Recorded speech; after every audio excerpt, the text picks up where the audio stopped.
ഞാർച്ചെടുത്തെല്ലാം പറഞ്ഞ് സെറ്റ് ആക്കിയിട്ടുണ്ട്. നീ റോസ് മാത്രം കൊടുത്താൽ മതി. നിനക്കൊക്കെ എങ്ങനെയാ റോസ് കൊടുക്കുന്നത്? എടി അഭിനയല്ലോ, ഒന്ന് കൊടുറാ. മാളുവിന്റെ മനസ്സിലുള്ള ഇഷ്ടം എങ്ങനെയും പുറത്തുകൊണ്ട് വരണം. നോക്കട്ടെ.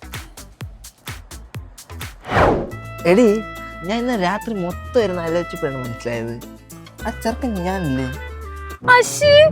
നിന്നെയാ? അത് നിന്നെ കാര്യങ്ങൾ പ്രേമിക്കോടാ. നിനക്ക് അതിന് എന്തെങ്കിലും ഒരു കഴിവുണ്ടാ?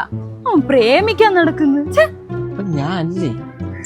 മൂന്നുപേരും കൂടെ എനിക്കിട്ടുണ്ടാക്കണല്ലേ. ഇനി അവൻ കുറച്ചു നാളെ എന്റെ പിറകെ നടക്കട്ടെ. പ്ലാൻ എല്ലാം കയ്യിൽ നിന്ന് പോയടാ. അവള് പറഞ്ഞ ചെറുക്കൻ ഞാൻ അല്ലെന്ന്. നീ വൈ, ഞാൻ ആർച്ച ഒന്ന് വിളിച്ച് പറയട്ടെ. നീനെ അവളെ വിളിക്കാനും നിൽക്കണ്ട, അവള് എന്റെ കൂടെ ഉണ്ട്. അല്ല, നിങ്ങളിപ്പോ ക്യാരക്ടർ വിട്ടില്ലേ?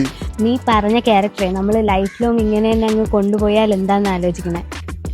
എടാ എങ്കിൽ നീ വച്ചോ, നമുക്ക് കുറച്ചുകൂടെ കാര്യങ്ങൾ പ്ലാൻ ചെയ്യാനുണ്ട്. അരിയും മൂഞ്ചി, മണ്ണെണ്ണയും മൂഞ്ചി, റേഷൻ കടയും പൂട്ടി.